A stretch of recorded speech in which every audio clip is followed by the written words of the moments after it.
Vous êtes nombreux à avoir attendu que le projet éolienne se fasse. Eh bien aujourd'hui, tout est arrivé. Donc là, on a une éolienne de 800 watts crête de puissance qui m'a été envoyée donc par Vevor. Je vais vous faire le tour donc de tout ce qui compose l'éolienne et comme ça, vous aurez un petit peu le détail. Concernant les dimensions, donc sur la partie génératrice, on est à 90 cm de longueur. Pour information, la génératrice, dessus, vous avez ici le pivot. Voilà. Hein, c'est un ensemble. Ensuite, vous venez visser vos pales ici, devant, sur ce moyeu métallique. Dans les pales, on a un bon 70 cm de longueur. C'est quand même un modèle qui est assez conséquent en termes de taille. Hein, c'est assez impressionnant. Ici, vous avez le pont de diode qui est fourni avec. Voilà, donc c'est le régulateur. Hein, c'est un pont de diode qui va redresser en fait votre courant triphasé de l'éolienne vers un courant continu, donc pour la batterie. C'est un automatique qui sélectionne 12 ou 24 volts, hein, il détecte directement, et un type MPPT. Voilà, c'est ce qu'il y a de mieux en termes de chargement, puisque ça va toujours aller chercher vraiment le mieux. Et donc le courant de veille, 3,6 mA. Voilà, c'est pas beaucoup, hein, donc en veille, ça consomme rien. Le boîtier, il est en aluminium. Tu as des petites rainures derrière pour laisser circuler un peu l'air. Forcément, comme il y a un petit peu de transformation de courant, ça doit chauffer un petit peu. Mais ça a l'air d'être de conception robuste, en tout cas. Hein. Quand on l'a dans la main, c'est pas mal. Hein. Avec l'éolienne, bah, tu as de la visserie.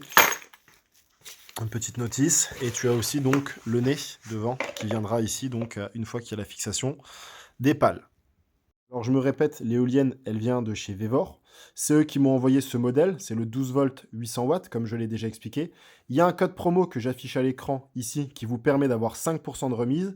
Et vous avez le lien vers cette éolienne dans la description de la vidéo et aussi dans ma bio YouTube. Voilà, donc si jamais ce modèle vous intéresse, n'hésitez pas. Et avec le petit code promo qui s'affiche là, vous avez 5% de remise.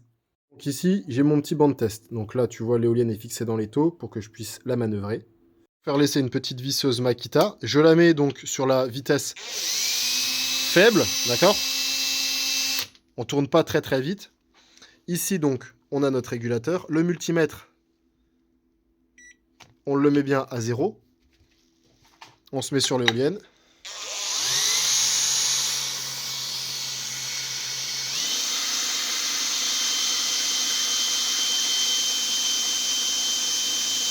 Voilà, 4,7, 4,8 ampères.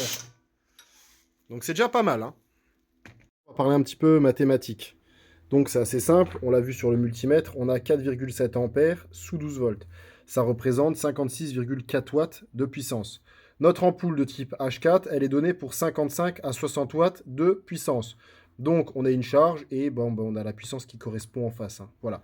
Donc là, bien entendu, c'est uniquement un essai sur une ampoule. Donc forcément, l'ampoule ne va pas consommer plus que ce qu'elle peut consommer, mais déjà, on sort de la puissance. Puisque j'ai vu énormément de vidéos où il y avait beaucoup de personnes qui expliquaient que ça ne sortait pas de puissance.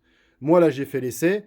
Je peux vous le remontrer. Hein, pour rappel, on tourne pas vite, hein, sans forcer trop, vraiment lentement. Voilà. Donc là, on sort déjà vraiment avec une faible vitesse de rotation de la puissance. Donc déjà ça, c'est très important puisque ça signifie qu'on n'a pas besoin d'avoir une très forte vitesse de rotation pour avoir de la puissance. Dire, oui, mais là, tu utilises une visseuse. Alors, effectivement, j'utilise une visseuse. Et ce qu'il faut savoir, c'est que là, pour la visseuse, c'est beaucoup plus difficile d'entraîner en étant sur le bout de l'axe, c'est-à-dire au centre de l'axe. On le voit, elle est très loin de l'axe au centre. Donc, plus on a de distance, plus on a d'effet de levier. Et en plus de ça, ce qui va également jouer, c'est qu'on va avoir donc 3 pales. Lorsqu'elles vont être en rotation, même si on a de la résistance au niveau de la génératrice quand on a une demande de charge, toutes ces pièces-là, lorsqu'elles sont en mouvement, elles ont de l'inertie. Dans la suite des événements, maintenant, ça va être la fabrication du mât pour mettre l'éolienne dessus. Et ensuite, tout ce petit système électrique va être raccordé sur le parc de batterie.